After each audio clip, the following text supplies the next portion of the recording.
Afternoon, everybody. My name is Jeff Kerensky. I'm with PLRB, and today we are having our first ever Farm Bureau Town Hall web meeting. The focus of this meeting is to give a voice to our farm carriers and to let you know what we have that is specifically geared towards farm insurers, or things that we have that would be relevant to claims that would involve farming claims. With me today is a representative from all of our main departments, Beth Stern, Ruth Gottman, Michelle Slipinski, Andrew Lucius, and Brennan McLaughlin. So we will hear from each one of them, and during that time they will be highlighting what specific products and services they have that would be relevant to any carrier handling farm claims. Now, one of the things that I wanted to point out is we do have, I believe today, some service providers that have registered for this webinar, and they are more than welcome to attend and listen in. But some of the materials that we will be going over are from our coverage/legal departments, and service providers can be affiliate members, and they get access to building code, training and education, and weather information, but they don't have access to the majority of the legal materials that we go over. So we'll spend 55 minutes or so, maybe an hour at the most, of showing you what we have that's included in your PLRB membership that you can use in your day-to-day claims handling. But we are going to reserve the remaining half hour to answer any questions you might have for PLRB regarding what we do. But we also want to hear from you about what are your struggles, what are your concerns, what are the challenges that the industry is facing, so that when we create new projects, as we do every year, new products, new services, we can make sure that the farm community has a voice and that we can do things that will be specifically helpful to you.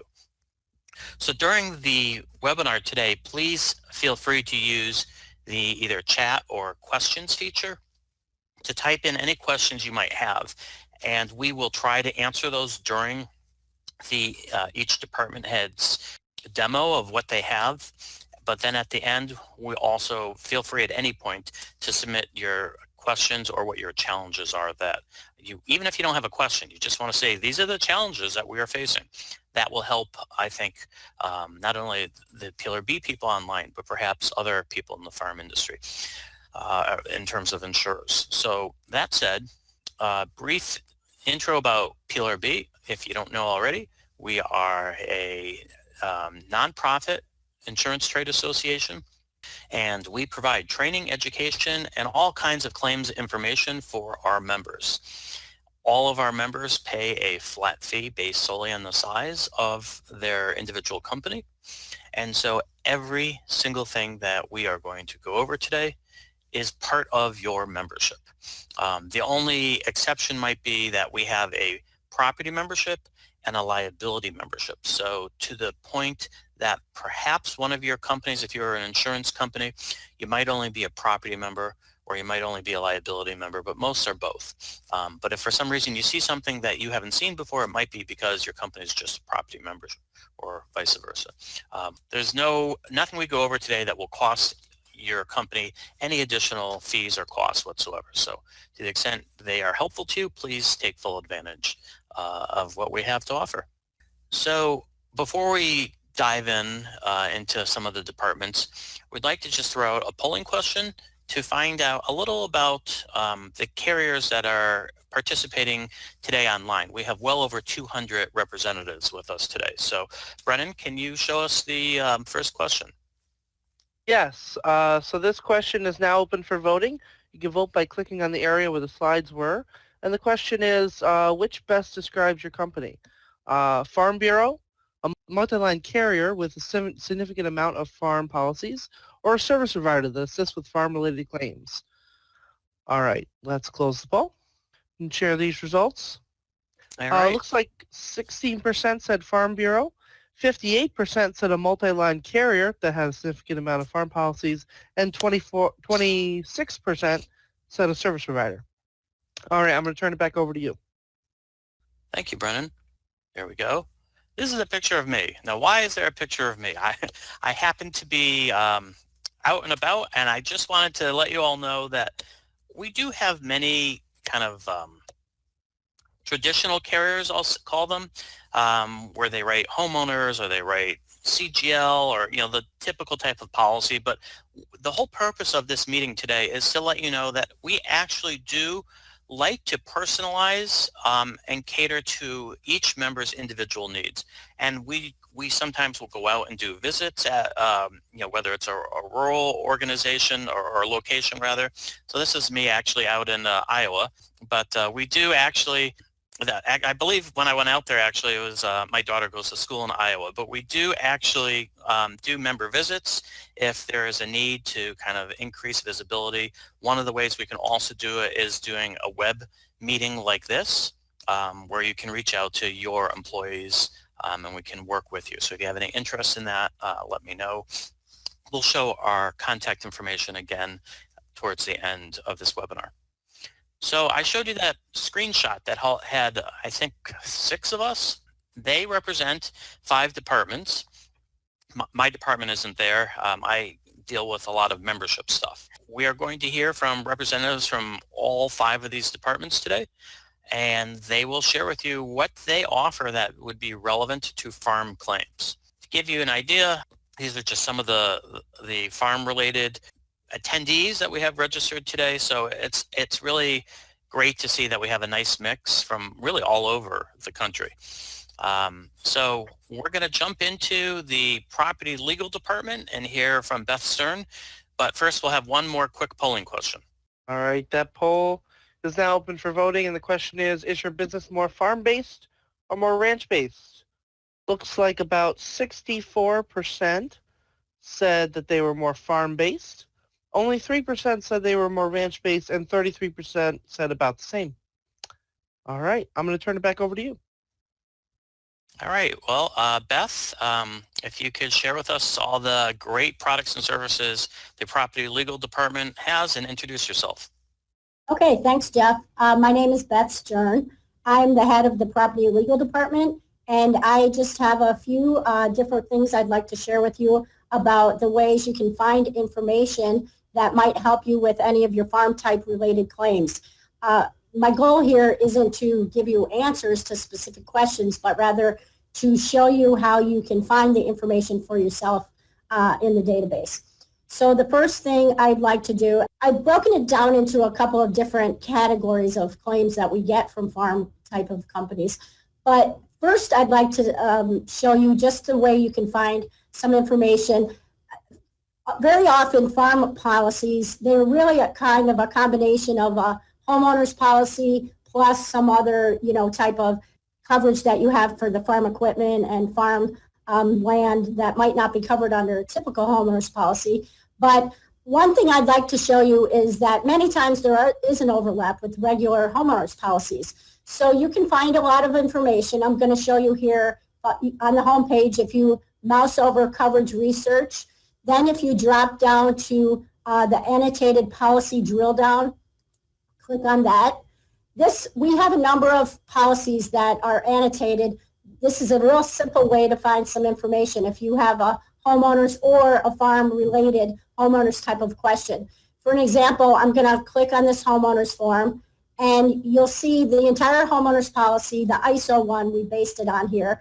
But very oftentimes, a unique policy might have very similar information, a very similar policy language, which will be helpful. So you can scroll down through the policy and you'll see these links here. So for example, if I push on HO5 and click there, this is our whole annotation on, an insured, the definition of an insured. And if you'll see here on the left side, this is the table of contents for everything contained in this annotation. So if I just want to, for example, I'll click on household resident, and there's all kinds of information here on, a household resident and how that relates to a particular claim.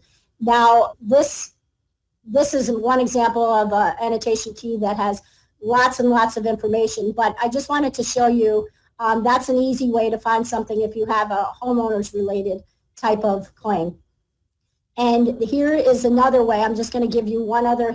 Most of the other searching we're going to be doing here is PLRB powered by Coveo. PLRB search powered by Coveo. And Coveo is just our search engine that we use.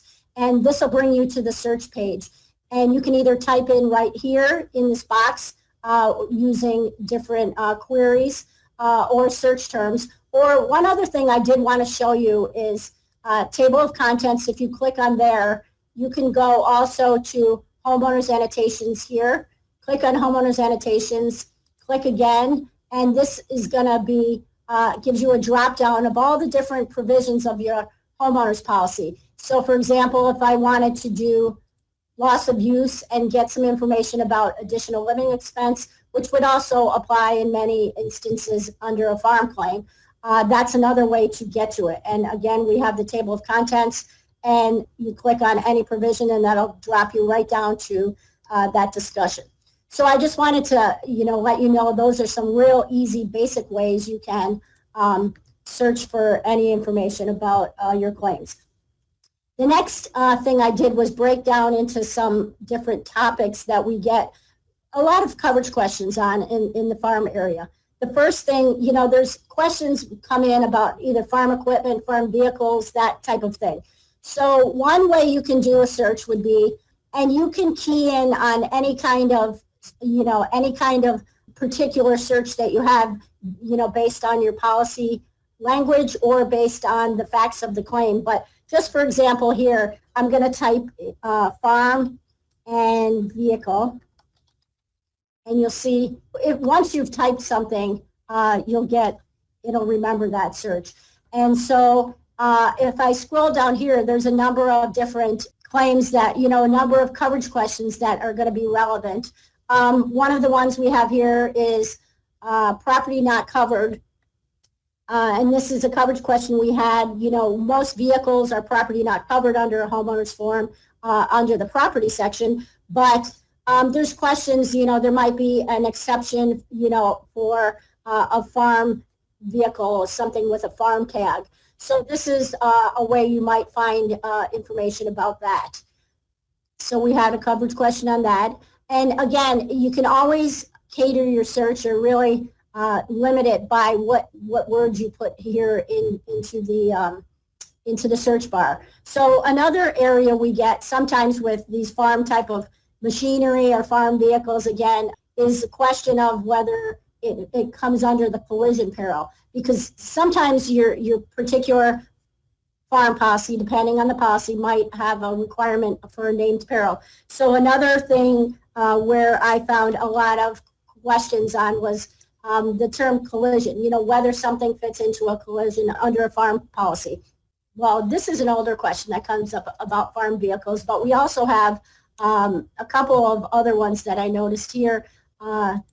When you have a trailer unhitches from the truck and rolls down the mountain, the question in that one was whether the trailer itself is a vehicle. And so there was likely coverage depending on your particular policy language, but that's a good example of a farm coverage question that we'll get, something having to do with collision.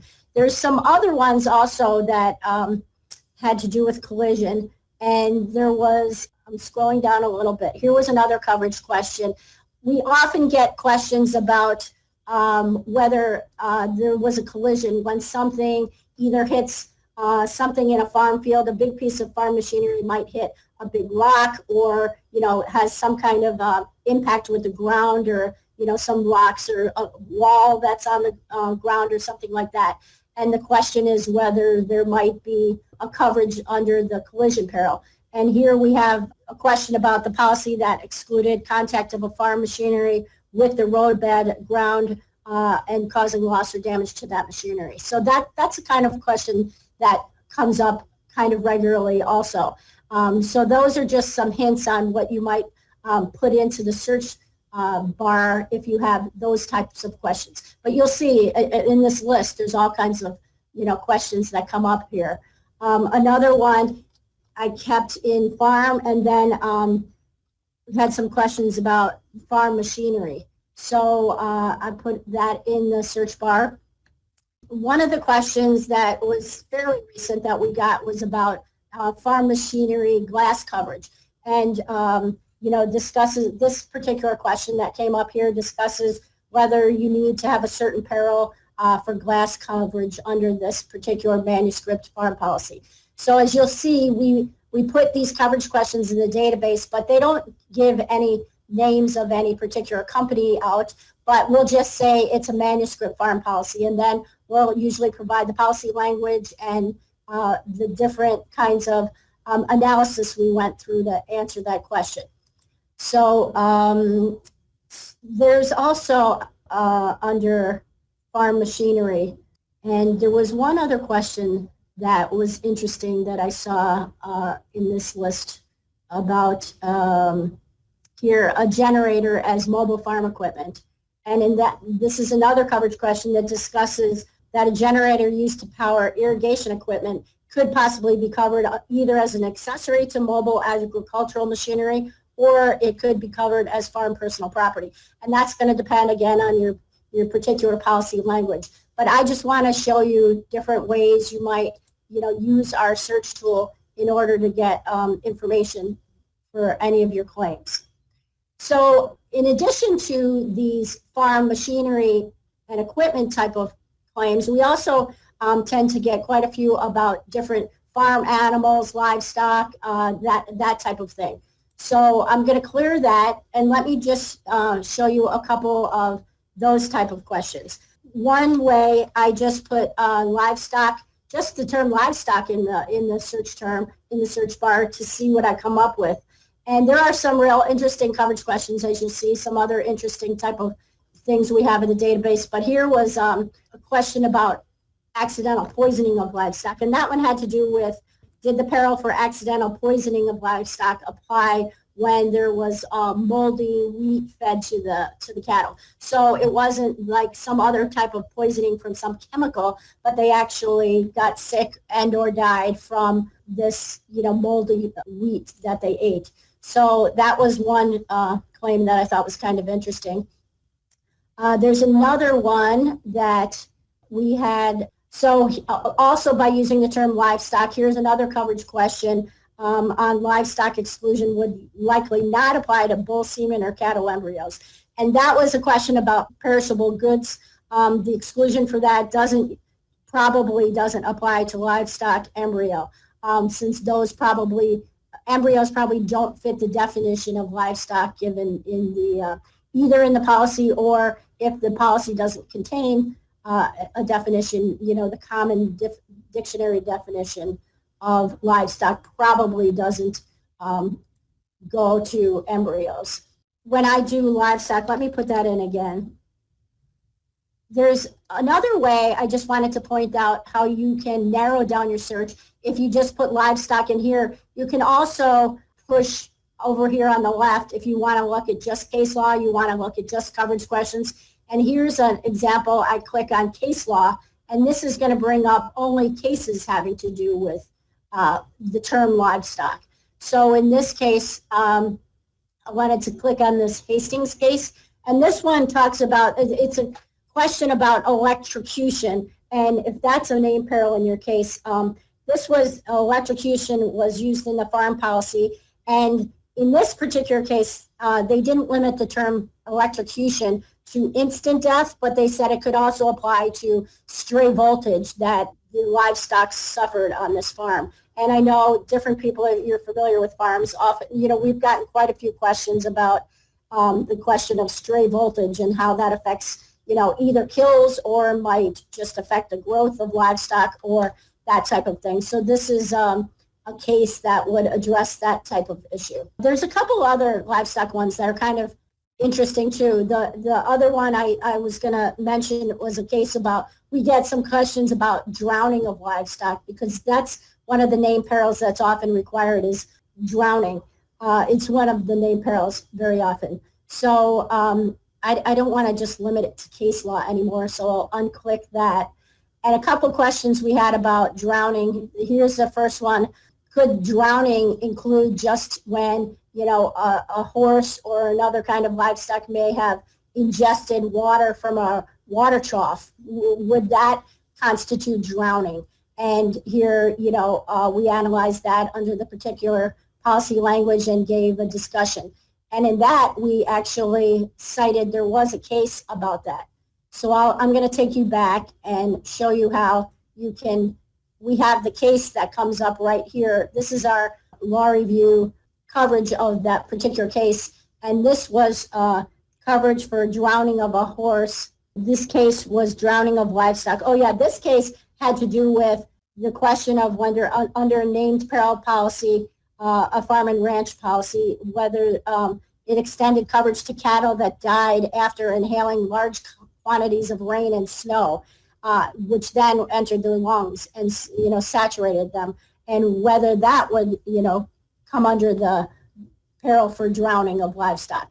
So there's all kinds of different issues that might come up. A couple other examples. I found one that had to do with hogs. So here's another example. So I could even just take away livestock and just put in hog or hogs here. This particular search engine, it will, if you just type hog, it'll pick up hogs. It'll pick up plurals and any kind of extensions of the root word. So generally, if you just put in hog, that'll pick anything that had to do with hogs too. So I pushed that, and we have a couple of questions that come under there, and also a couple of cases. So there was a causation issue on death of hogs under a farm policy, and that had to do. So I really wanted to show you here that you can just play around with how you put in your terms. You might not use livestock, you might just use the particular animal you had, or however you think, if you're not finding anything, try to broaden up your search, and that might help you find something else. So in addition to hog, there was another one. We had a question about steer. Let me take off the case law. And oh yes, I wanted to point out this was a question that just came in last week, as a matter of fact. And we had fire damage, damages to steer carcass at the butcher shop and how it should be evaluated. This was one where cattle had been brought in and had not yet been, the person that brought in the carcass had not been paid for it yet. And the question was how it should be valued when the place burned down before the insured was paid. So that's an interesting question. Just came in this week. Okay, so in addition to livestock, one other area that we also seem to get a lot of questions is different kinds of farm products. There might be, there's various types of farm products that might, come into question. So I'm just going to put in the term farm product and see what we get. There's quite a few different things. Here's one here. Does farm product include honey that's still in the beehives? And the question that there, this kind of raised arguments on both sides, but and gave a discussion of why it may or may not be covered. But if they're similar to crops or livestock, you can make a reasonable argument that honey producing beehive could be considered a farm product. So that's just a different example of how different farm products might be asked about. We also had, I'll go back and look at, we had some questions about farm. Again, I'll just put in tree and, questions about, like, here's a Christmas tree farm here in this question. There was other questions I saw about farm operations, cutting down and selling trees. Here was another one. This was under a farm endorsement. There's an exclusion for farming, agricultural crops, activities or crops. And this is, a person that sells trees off their own property. So that's another one there. Another area along with farm products is crops. We get some question on crops. So I'm just going to type crop in here. And the first one, growing crops, does it include harvested crops? And that's a question we get sometimes, depending on different circumstances. But that's something that comes up with our claims. And one other one, if I put in crop, also get some information. Here was a question we had in 2018 under a farm policy, and whether marijuana would come under be considered a growing crop. So that was just an overview of some of the ways you might use this our search database to find some of the questions that might be relevant to your farm claims. I would like to say that we can always help you if you have a particular coverage question. You can submit it to the PLRB attorneys and we'll be happy to answer it. Or you can also just give us a call or send an email and we'd be happy to help you format your search also so you can find things in the database. So now at this point I'm going to turn this over to Michelle, who is going to discuss some of these farmer-related liability issues that you might come up with. Michelle? Thank you, Beth. Hi, my name is Michelle Slupinski, and I serve as counsel for the liability department of PLRB. And today I'm going to highlight some of the contents of the PLRB database involving farm policies and the coverage issues that arise. And first off, I'd like to say that it's important to remember that a farm owner's policy is kind of a hybrid policy that combines aspects of homeowners exposures and business liability exposures. So as we will see, this means that various policy annotations under a homeowner's liability policy and a commercial general liability policy will overlap with provisions in farm policies. So if we jump right in, a fairly common scenario under a farm policy is where the insured farmer has an ATV or a UTV that is not listed on the farm policy, and then some sort of third-party damage occurs. The issue, of course, is whether the farm policy's motor vehicle exclusion would apply to bar coverage. So let's see what happens if we do a general search in the PLRB database regarding this type of coverage scenario. So we hover over coverage research, PLRB search powered by Coveo. And if we enter the terms farm policy, UTV, and ATV, and we are not narrowing the search by any of these terms on the left, we are simply just entering it into the search box. And we see 11 results appear based on these search terms. And the first one is a coverage question from North Dakota. It's very recent, February of this year. And this analyzes whether the motor vehicle exclusion would apply in a coverage scenario very similar to what we just discussed. And in this case, this coverage question, the issue is whether a farmer who owns a UTV that was not listed on the farm policy, whether that would be covered for property damage where the insured hit a friend's vehicle while on the insured's property, and that happened when the insured rode the UTV and struck the friend's vehicle. And in this case, we actually have some additional facts, which are that the insured has taken his UTV camping on several occasions. So under this coverage question, the issue is actually whether an exception to the motor vehicle exclusion applies. And this exception provides that the motor vehicle exclusion does not apply to a UTV that is owned by an insured and used exclusively on the insured location. And here, as I said, because the insured did take the UTV on some camping trips, the UTV was not used exclusively on the insured location, which means that the exception to the exclusion would not apply to restore coverage. So the coverage attorney handling this question concluded that, yes, coverage would be excluded under the farm policy based on the motor vehicle exclusion. So now, if you remember, as I said at the beginning, there is overlap between the exposures in farm policies and homeowners policies. Just like the motor vehicle exclusion in a farm policy, we can click on this annotation key, HO606, and here we see a discussion of the motor vehicle exclusion in a homeowner's policy. Now, given this overlap, it might be helpful anytime you're dealing with a motor vehicle exclusion to click on this homeowner's policy annotation, because as you can see, it contains a very extensive discussion of the issues that arise under a motor vehicle exclusion. But let's change the facts to another scenario, and this is another scenario that actually surfaces quite often as well, This time, let's assume that the insured has a farm policy and that the insured rents a storage bin from a farm owner.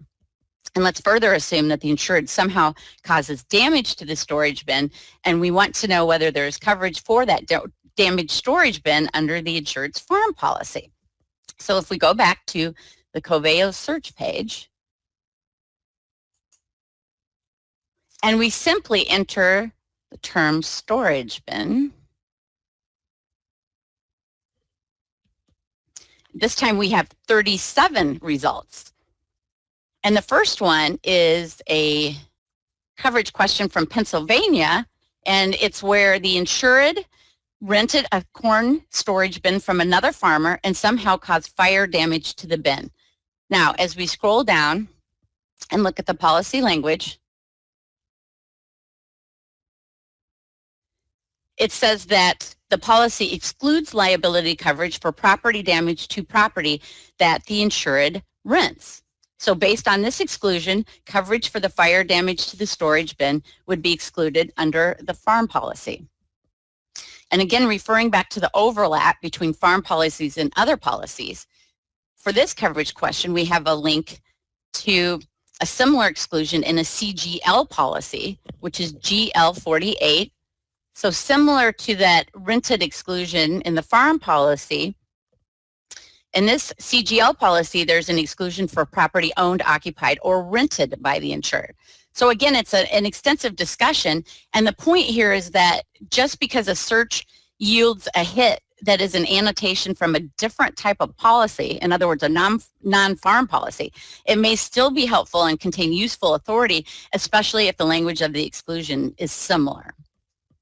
Okay, so for our last coverage scenario involving a farm policy, let's assume that the insured was driving his farm implement on a public roadway between an insured location and a field,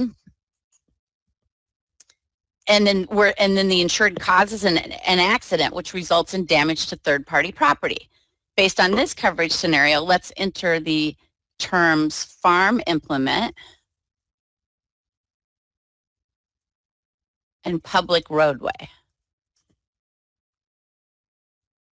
So the first, again, there's 29 results here, and the first one that we get is a coverage question from Oklahoma from last year.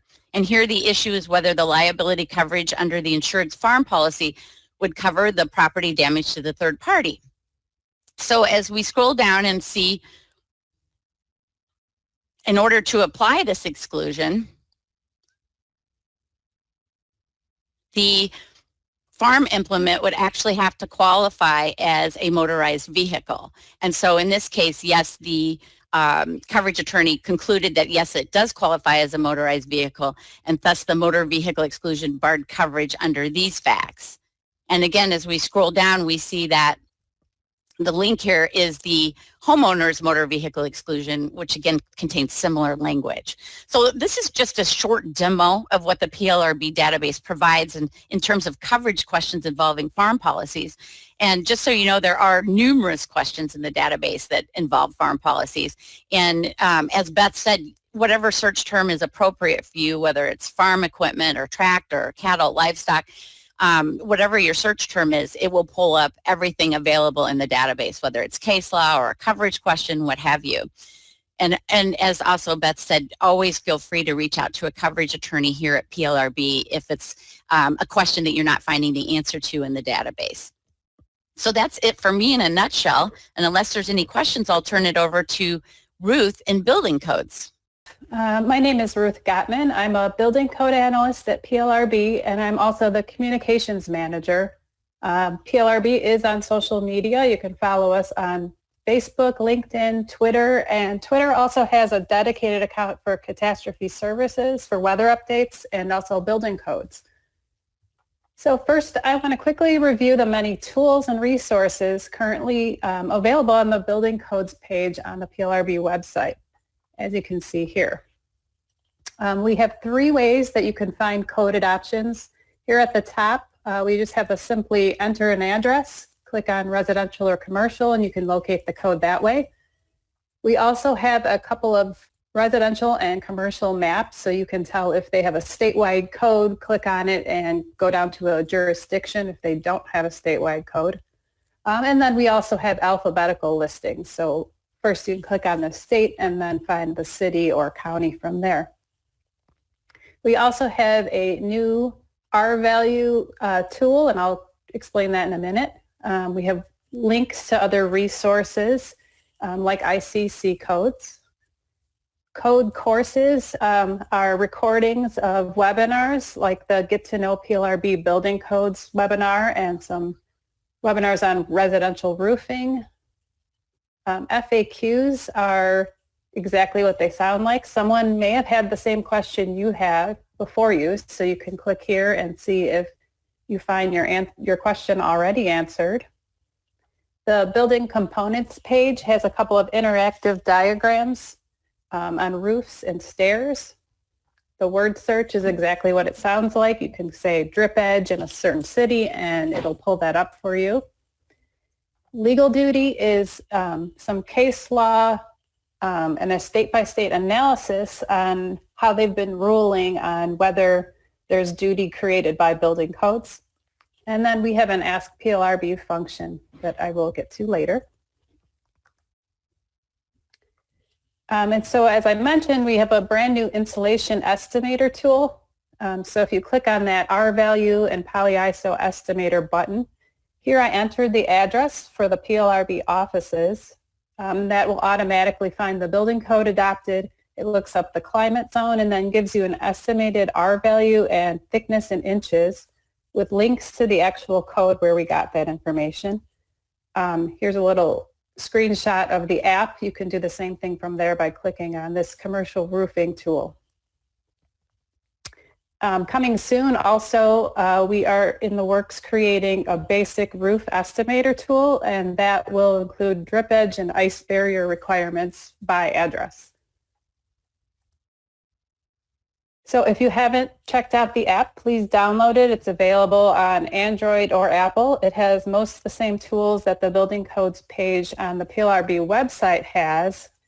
And one feature that's really handy is that you're able to find a building code adoption at your current location. So if you're standing right there, you click on a couple of buttons and it'll give you the adoption for that city. One new tool on the app is a sheathing thickness estimator. So here I clicked on that icon for sheathing. The code language comes up. And then you're able to click on thickness estimator and it will give you an estimation for the location you are currently at. And if you want to search another location, you just edit the location right here and put in whatever city and state you want. The FAQs include a long description on how this estimation tool works. So here are a couple of examples that might be of interest. One scenario, the insured's metal barn roof needs replacing in Omaha, Nebraska.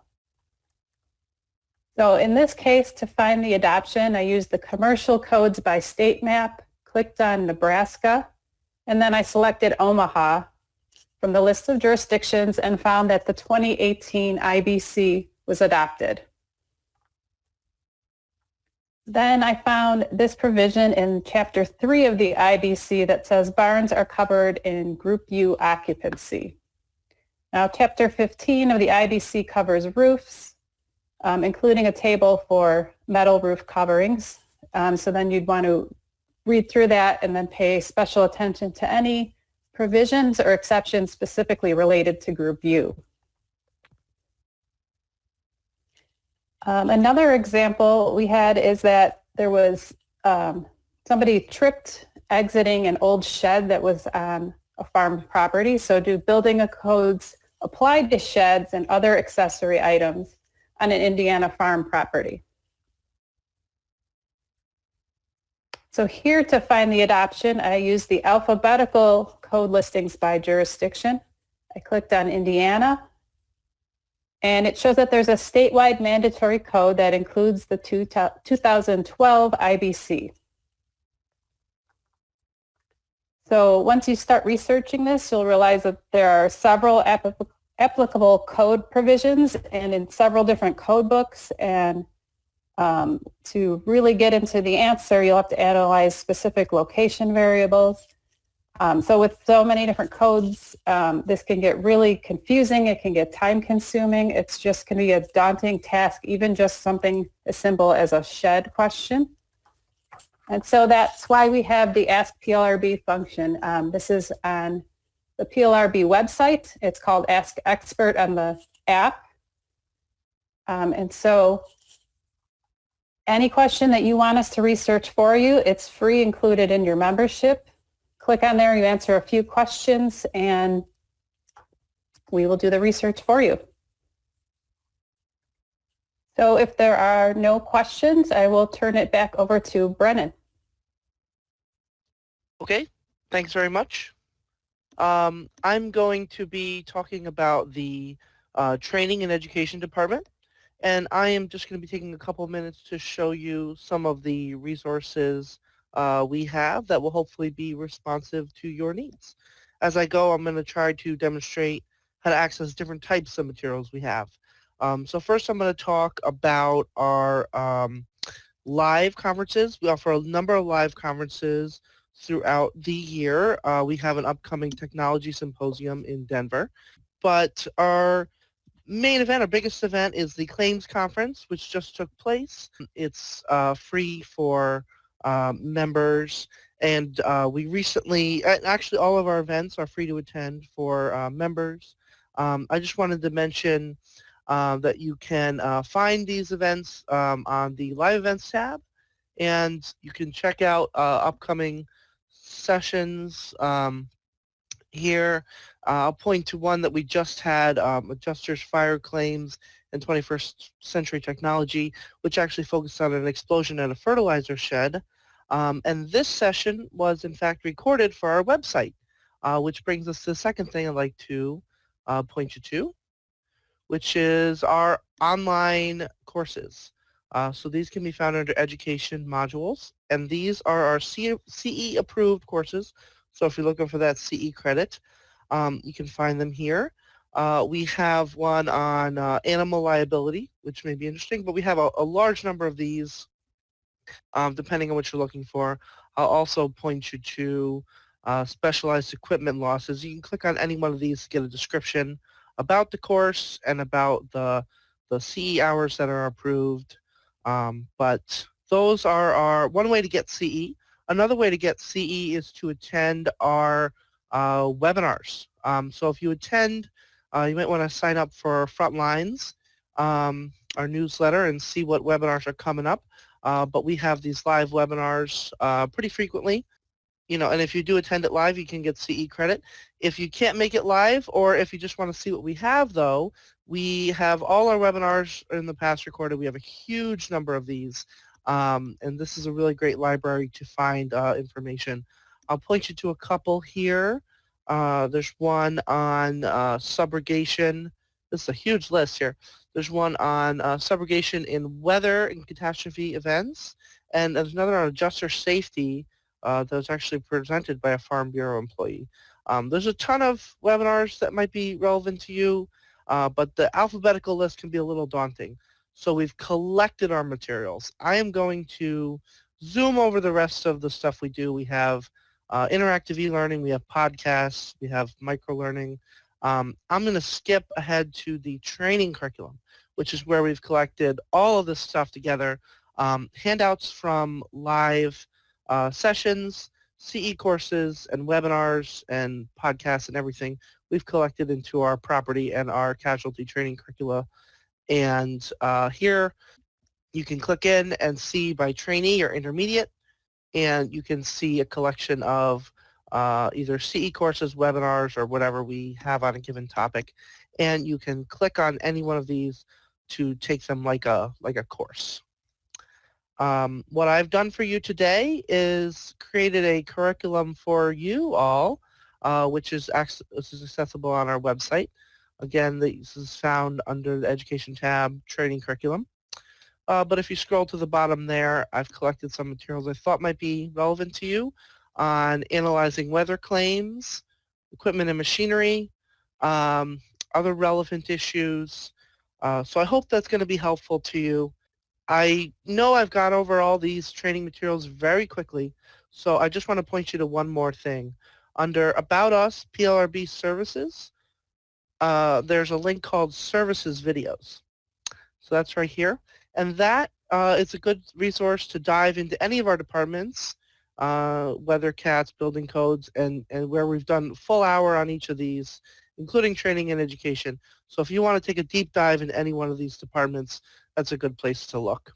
That's all I had, and I can turn it over. Actually, before I turn it over to the weather department, unless there's any questions for me, I have a quick poll for you. So I'm going to go ahead and launch that. This may help us in the weather department. We'd like to know, where are your insureds mostly located?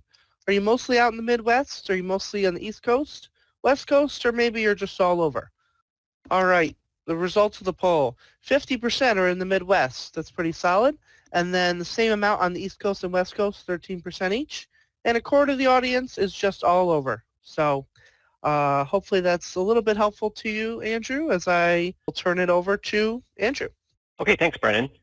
My name is Andrew Lucius. I'm with the Weather Cat Department at PLRB. I manage our ArcGIS server, which houses all of our weather cat geospatial data, and I create our web mapping applications. So today I'll focus on severe weather and wildfire data. We'll also conduct some sample searches as well. So very briefly, I just wanted to run through a list of the data we archive. Severe weather reports include tornadoes, hail, and high wind reports.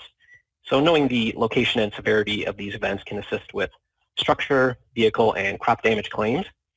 And we also archive NEXRAD hail size estimate data, and that is hail swath data based on radar estimates of the hail size in the atmosphere. We also archive historical watches, warnings, and advisories. So this can tell you if a certain area was under a severe thunderstorm warning, for example, or a freeze warning or frost advisory, which might have crop damage implications. Then we also archive lightning data, lightning probability forecasts, and general areas of lightning detected by satellite. So first we'll take a look at our Wildfires web app. A web app is basically an interactive map. All of our search tools and maps are located under the Weather Cat heading at plrb.org. So this Wildfires web app displays current and historical wildfires. In this screenshot, we have zoomed into the McBride fire near Ruidoso, New Mexico, which you may have heard about in the news. It burned over 150 structures last week. And displayed is the entire fire perimeter in the reddish-pink area. And these are updated daily, and this can help you with determining burned areas, especially in rural areas in and around farms and cropland and orchards. On the next slide, we're seeing the satellite imagery associated with the burn scar of the McBride fire. And this imagery is updated daily, and it's about at 10-meter resolution. Next, we'll conduct a search using our one-stop weather data search page, and this will return all results from our Weather Cat database. And in this search, we've entered an address in Iowa City, the search bar. We're going to enter a date of August 10th, 2020. And this was the derecho event that caused billions of dollars in damages, including crop damage. And a derecho is just a widespread, long-lived windstorm associated with rapidly moving thunderstorms. And after we click the search button, we'll see the results. First is lightning data. So the highest lightning probability of the day was 99% for this area. And then we also see there was lightning detected by satellite for this area during two 1-hour periods, one at noon and one at 1 p.m. Central Daylight Time. Next, we get into any storm reports within 10 miles of the address. And these are reported to the National Weather Service by storm spotters. So we see 2 wind damage reports, several tree branches blown to the ground, and large trees snapped. And then 1 wind report of a 70 mile per hour gust and also 73 mile per hour gust. Continuing on, we include any daily summaries from weather observation stations. Most of these are at airports. So here we see the Iowa City Airport. Includes temperature information, precipitation, highest wind gust of the day, highest sustained wind speed. So here we see 82 miles per hour was the highest wind gust of the day. Then we get into any observed precipitation and snowfall data. Here we see 0.6 inches for the 24-hour period beginning at 6 a.m. at this location. And then finally, if we scroll down, we see watches, warnings. So in this case, this address was under a severe thunderstorm warning during 2 periods on August 10th, 2020. So according to this data, it was very likely that very high wind was in the area of the claimant. Next, we'll conduct the same search using our Wind Tornado Research web app if you prefer to view the data in a mapping environment. So again, I'm going to enter the Iowa City address. That can be entered up here in the top right. We'll click enter, and we'll also just select a date range, in this case just August 10th through August 10th. We'll click apply. When we click apply, you'll notice there are several data layers over here on the right, and that will actually filter the data layers by date range. We'll go to the next slide. So here we can see all the data layers on the map now. We have wind reports, tornado reports. The wind reports are these purple icons here. If we click on each one of these wind reports, we'll get a pop-up displaying more information about that report. In this case, large 1-foot diameter trees were snapped. And also we include damage assessment surveys conducted by the National Weather Service.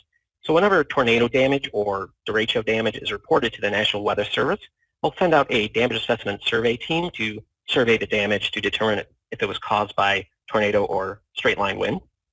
So as you can see, there are some polygons here, and those correspond to different zones of wind speed. In this case, this blue area would represent EF0 estimated winds. And if we go to the next slide, we're actually clicking on that area. So here we can see that estimated wind speeds in this area was about 80 to 100 miles per hour. And this address is kind of on the border of the 80 to 100 mile per hour zone and the 60 to 80 mile per hour zone. So estimated, we can say that it was estimated 80 mile per hour wind gusts at the address location. And then we'll also take a look at our hail research web app. In this example, we're looking for information in regards to hail damage to crops and roofing. And in this case, I've entered an address in Kingsley, Iowa, in the top right corner. And the address marker is listed there. And I've selected a date range of June 22nd of 2021 and click the apply button. So here we see any hail reports. So hail reports, these are the spotter reports that get called into the National Weather Service when a spotter witnesses the hail on the ground. So here, if we click on this hail report here, we see 1-inch significant hail damage to crops, fairly close to the address. And then on the next slide, we'll include the X-ray hail size estimate data. So this is the polygon data you're seeing. Basically mimics the hailstorm hail swath. So if we click on the polygon near the address marker, we can see that the maximum hail size estimate was approximately 3.25 inches. So combine the hail reports and the X-ray hail size estimate data, we can say that hail of 1 inch or larger was likely in the area of the claimant.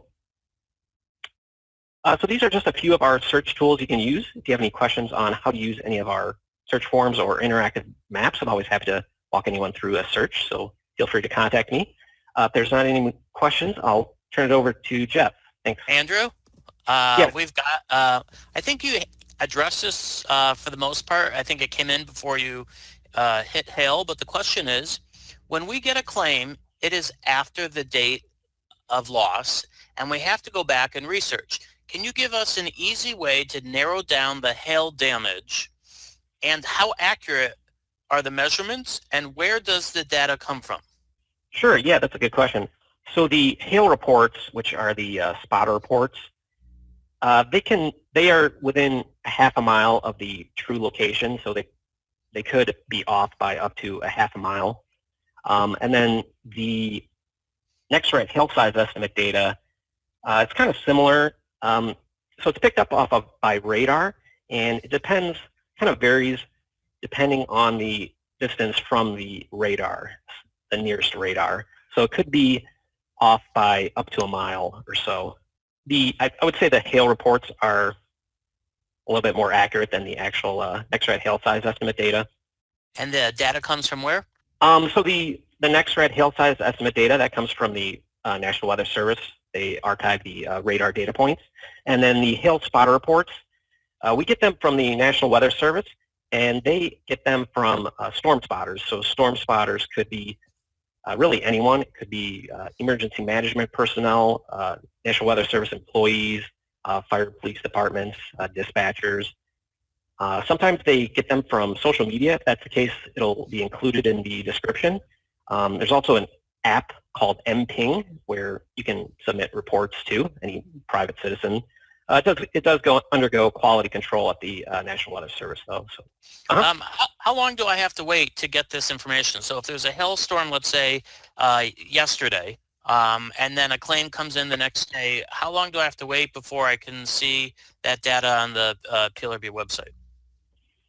We'll load it the following morning. So yesterday's data I loaded this morning, probably around 8:30 Central Time. So All yeah. right. So typically within 24 hours. Yes. And then an unrelated weather question is about the power outage. Why do you have power outage data for some areas but not others? So that goes with the company we're working with, Gridmetrics, and they haven't installed their sensors in like every 1 kilometer by 1 kilometer area in the United States. They're mainly focused right now on urban areas, and they're continually expanding. So yeah, sorry it's not available everywhere yet. I think they have coverage for about 150 million people in the U.S. right now, however. All right. Next, I think for your department specifically at the moment, I don't have a specific one, but I do have one for Ruth and building codes. A question came in, Ruth, for does the building code show if the codes are enforced? And I'm not quite sure what they mean by if they are enforced, but maybe you want to take a stab at that. Sure. I'm not sure exactly what they mean, but anytime a code is adopted, that becomes a law. So I can't tell you based on that how good that jurisdiction is at enforcing it, but it's a law in that area. So whatever is adopted, whether it be a statewide code or just for that city, it is a law. It should be followed, and I'm sure it will be enforced if you get a permit. Someone asked, does PLRB maintain a list of service providers for various needs? And Brennan, if you could go to our homepage, I can show where that is. So if you go to under coverage research on the homepage and scroll down to locate providers, and then coverage category drill down. So under there, there's a list by category, and you could click on anything, Brennan, and we can just show. Let's do adjusting. That's simple and easy. So this lists those carriers that are affiliate members of PLRB, and then below that I think it shows ones that may be sponsors, if you scroll down to the bottom. So these are ones that are involved in our conferences and have sponsored various webinars and things like that. And at the top are the ones that are PLRB affiliate members. We don't specifically endorse one company over another, but we do list the ones that have participated in PLRB conferences or events. Will this webinar be available for viewing for coworkers who could not attend live? And the answer is yes. We have IT folks that will be working on this, and when they get it all recorded, it will be listed or added to where Brennan previously showed you, where all of our other PLRB service videos are located under About Us and then PLRB Services, and that is where you will be able to find that. And if you can't find it, just give us a call or email us and we can send you a link. I think there were a couple more. One was about, will we be branching out to cover watercraft policy coverage and questions? Beth or Michelle, do you guys ever handle those? Well, yes, I can answer that. With PLRB, we will answer coverage questions about watercraft questions. We don't have any specific annotations of a watercraft policy, but we do, if somebody writes in with a coverage question, if you include your specific policy language and attach your actual watercraft policy, sometimes they're just endorsements to a homeowner's policy, sometimes they are a full policy themselves. We do answer questions on that. Brennan, can you give me access to the search page, and I will demo that real quickly. Okay, so if we just go here, let's just, for example, type in watercraft, and we can see what we have. So yeah, we have an annotation, which is just a brief under the homeowners policy, homeowners key 19. But if you look, there's 667 documents that came up when you put certain watercraft in the search. And so you'll see there's all kinds of coverage questions here that come up under watercraft.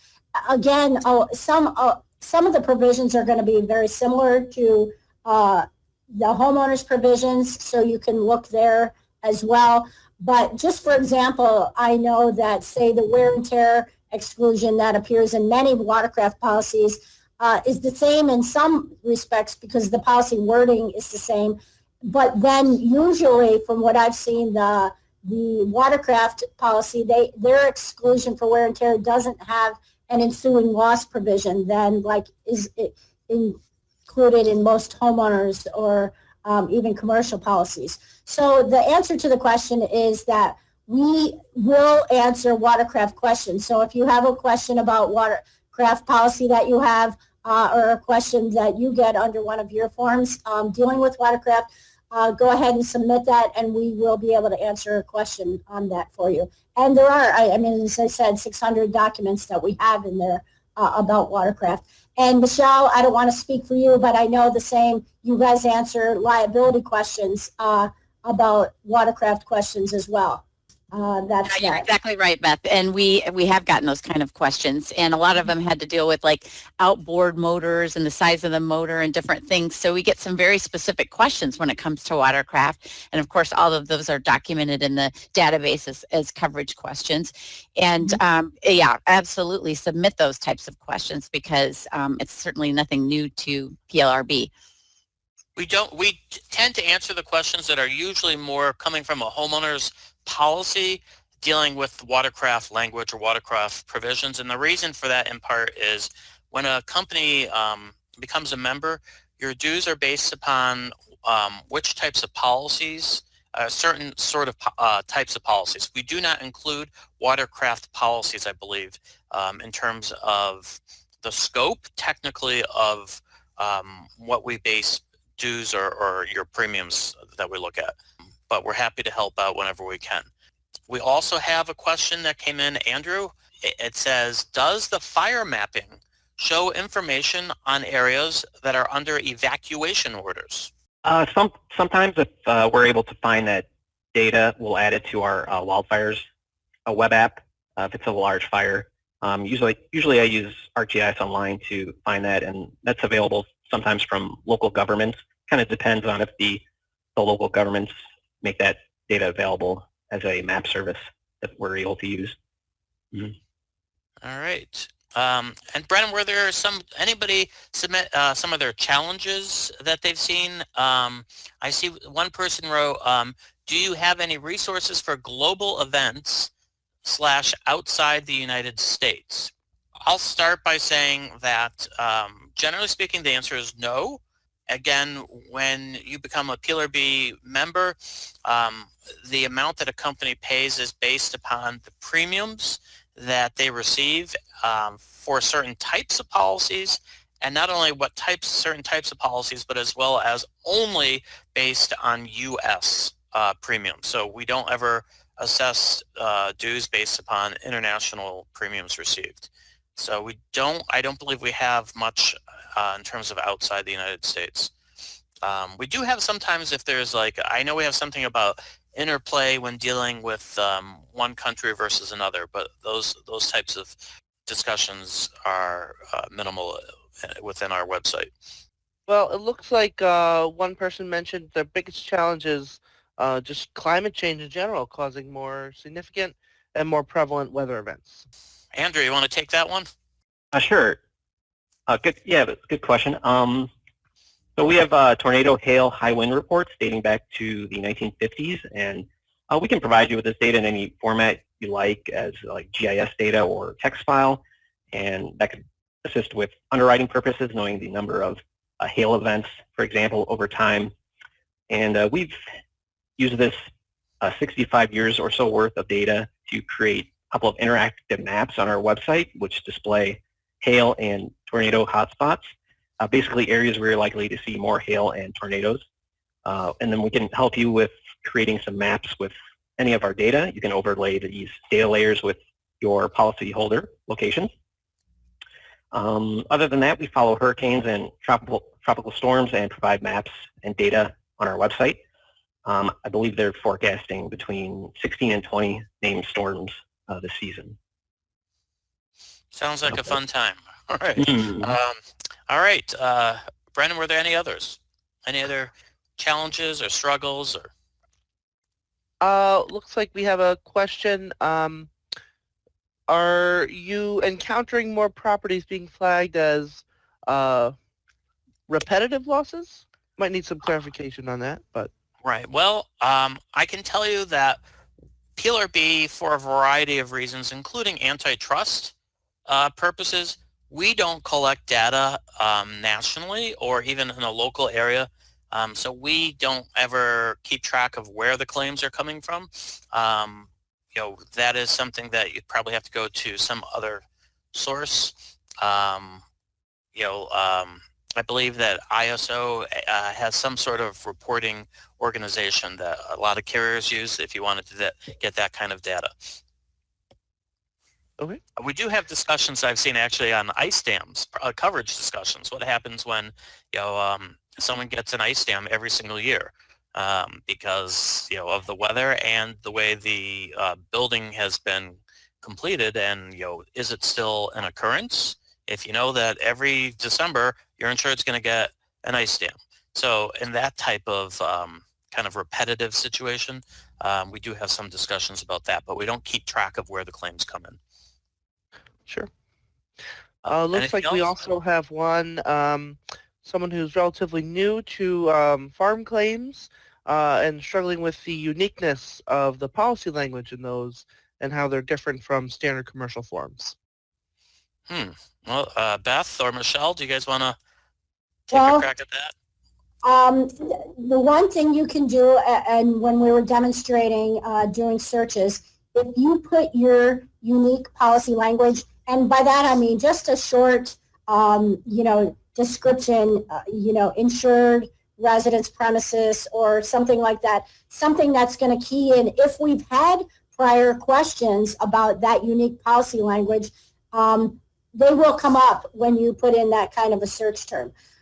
And as I mentioned, sometimes they're not that different from others, so you might find help, in the general homeowners policy. But if not, try your unique kind of terms that you have.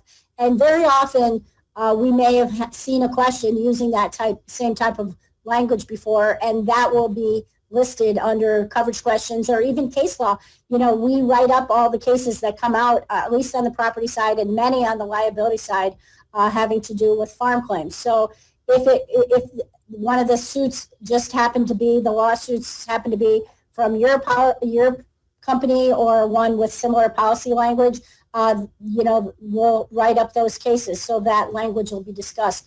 And again, if you have any questions about your unique language and how it may be interpreted, we have any kind of question, information about it, feel free always to submit a question and we'll look into it for you or help you identify how to put your search in to find what you need. But we're happy to answer any questions you have about your own unique policy language at any time.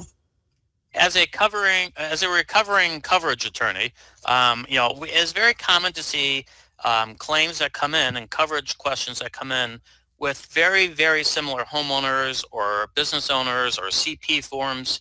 It was very, very rare to see a generic farm policy come in. It seems like every carrier has kind of unique language when dealing with farm policies. So I would say that both Beth and Michelle are very much accustomed to handling the unique language found in most farm policies. So anything else, Michelle, on that topic?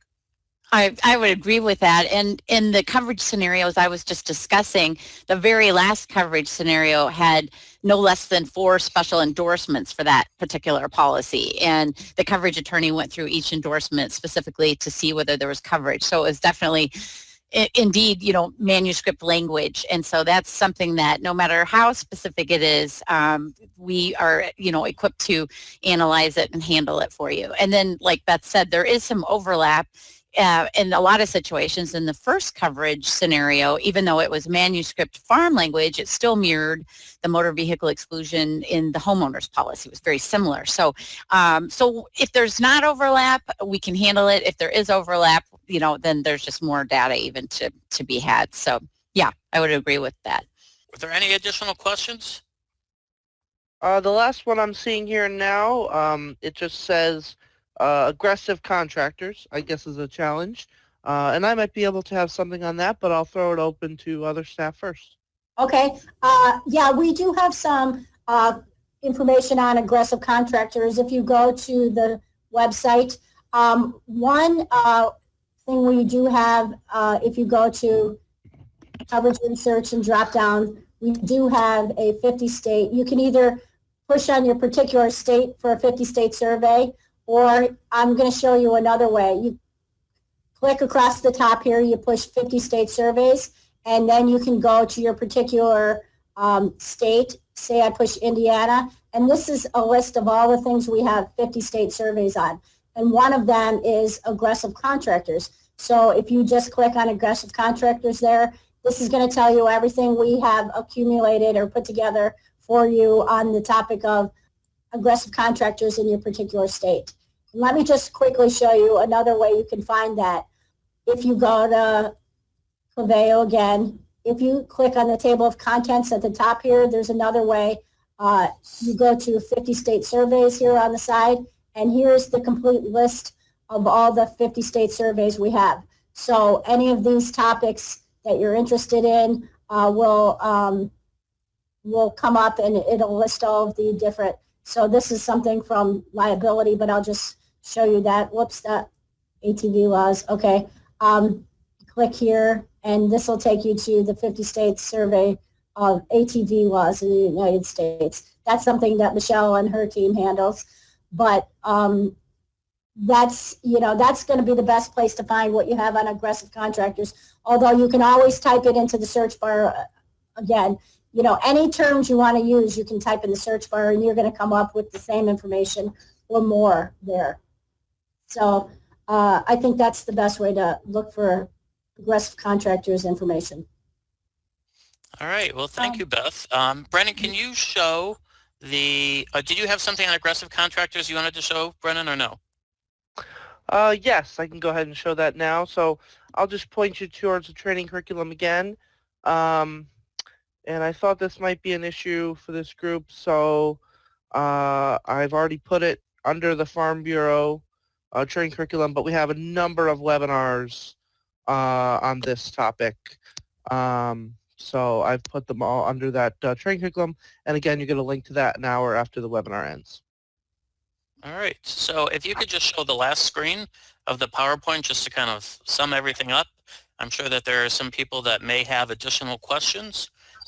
So the screen here at the very bottom, 888-711-7572.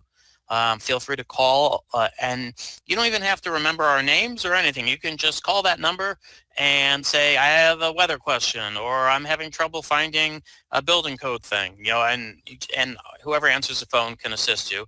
Our website is at the bottom here, plrb.org. And then all of us that are listed here can also be reached at the 888 number, and then here is our email address under our names as well. So on behalf of Michelle, Andrew, Brennan, Ruth, Beth, I'd like to thank everyone for attending, and we look forward to working with all of you for anytime you need us. And the best part about our website is it's available 24/7. So if we're not available at nights and weekends, we hope you're not working lots of those, but we're really a resource that you can rely on whenever you need us. So thank you all for attending.